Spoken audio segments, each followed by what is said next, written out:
అతను మా పరిధిలో లేడు, మా అదుపులో లేడు, అతన్ని తీసుకురావడానికి కొన్ని స్పెషల్ టీమ్స్ పెట్టాము, ఆ టీమ్స్ గాలిస్తున్నాయని చెప్పారు నిస్సిగ్గుగా. మరి రిమాండ్ రిపోర్ట్లో 5వ తేదీ అరెస్ట్ చేసి 6వ తేదీ 7వ తేదీ 8వ తేదీ పోలీస్ స్టేషన్లో ఉన్నట్టే ఆధారాలు చూపించారే. మరి హైకోర్టును కూడా తప్పుదోవ పట్టించే పద్ధతుల్లో ఎందుకు పోలీసులు తప్పుడు సమాచారం ఇచ్చి హైకోర్టును తప్పుదోవ పట్టించాలనుకున్నారు? అంటే ఇది రెడ్ బుక్ రాజ్యాంగంలో పోలీస్ వ్యవస్థ పూర్తిగా నిర్వీర్యమైపోయింది.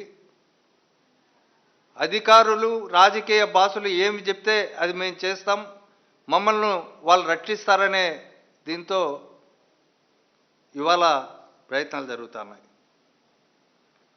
దీంట్లో అందుకనే సుప్రీంకోర్టు ఇట్లాంటి విషయాల్లో పరమ్వీర్ సింగ్ షైనీ అనే కేసులో దేశంలోని అన్ని పోలీస్ స్టేషన్లకు, అన్ని రాష్ట్రాలకు ఆదేశాలు జారీ చేసింది.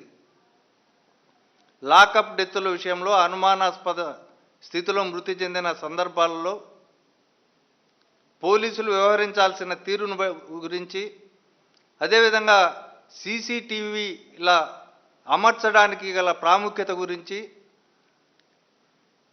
ఆ ఆదేశాలను ఖచ్చితంగా దేశవ్యాప్తంగా అమలు చేయాలని చెప్పి ఆ తీర్పులో చెప్పారు.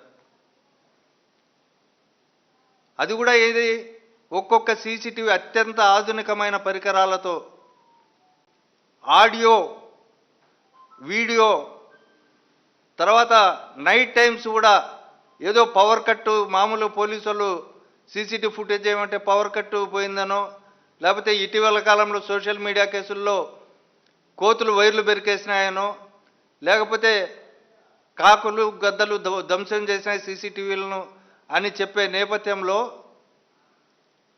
ఇవన్నీ కాకుండా నైట్ టైం కూడా స్పష్టంగా కనిపించే విజన్ ఉండే, లైట్ విజన్ ఉండే కెమెరాలను ఏర్పాటు చేయాలని చెప్పి సుప్రీంకోర్టు అన్ని రాష్ట్రాలకు ఆదేశించింది.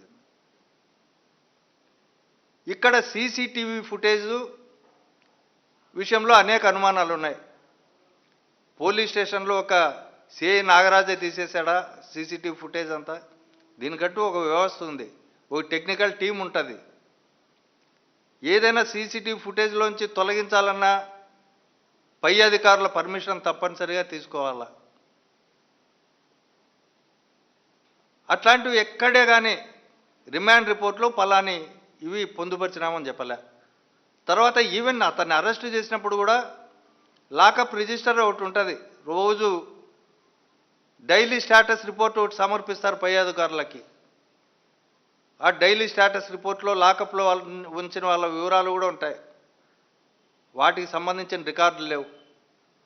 జనరల్ డైరీలో ఏమైనా ఎంట్రీ చేశారో అది కంపల్సరీ ఎంట్రీ చేయాలా, కానీ అవి ఎంట్రీ చేసినట్టు ఎక్కడ రిమాండ్ రిపోర్ట్లో లేవు. తర్వాత ఈ సీసీటీవీ ఫుటేజ్ మాయమైంది అనేదానికి ఎవరు మాయం చేస్తారు? దీనికి ఎవరైతే బాధ్యులు ఉన్నారో, ఎవరైతే పోలీస్ అధికారులు ఉన్నారో, ఎవరెవరైతే ఈ కేసు నుంచి తప్పించుకోవాలని అనుకుంటున్నారో వాళ్ళ చేతిలోనే ఈ యాక్సెస్ ఉంది. మరిన్ని అప్డేట్స్ కోసం ఛానల్ను సబ్స్క్రైబ్ చేయండి. నోటిఫికేషన్స్ కోసం బెల్ ఐకాన్ పై క్లిక్ చేయండి.